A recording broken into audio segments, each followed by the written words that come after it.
South Africa's past is rarely taught in schools. Most people know about apartheid, but few know about the colonization that came before it, or the resistance that led to South Africa becoming a democracy. In the early 1900s, resistance movements across South Africa gained momentum. People from all walks of life began to fight for their rights and their very survival. The apartheid government, which had been in power since 1948, was toppled in 1994, and South Africa became a free country. Nelson Mandela, who had been imprisoned for 27 years, was released and became the country's first black president. But the story doesn't end there. South Africa's journey from apartheid to democracy is a story of courage, resilience, and hope.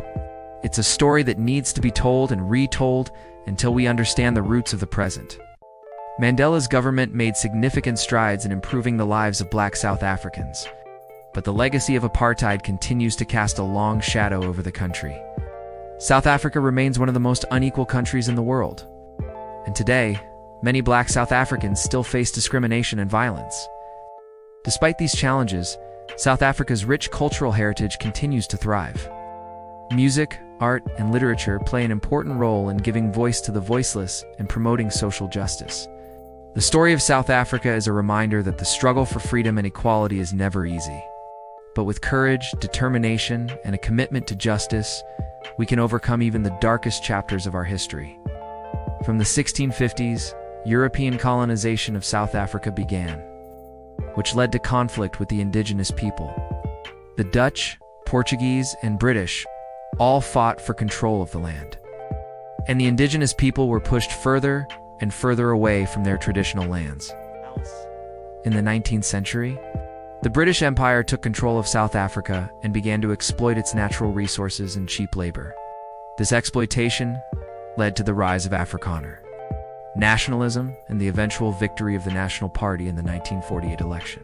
The National Party's victory marked the beginning of a new era in South Africa's history, an era defined by racial segregation and oppression.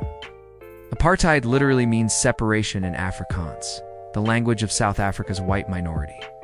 Under apartheid, non-white South Africans were denied the right to vote, to own land, and to travel freely.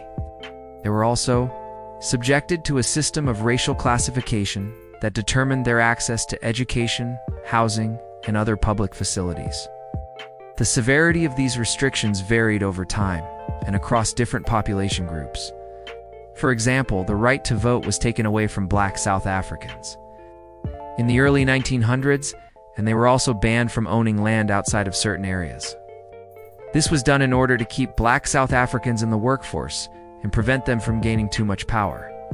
As the apartheid regime tightened its grip on South Africa, resistance grew.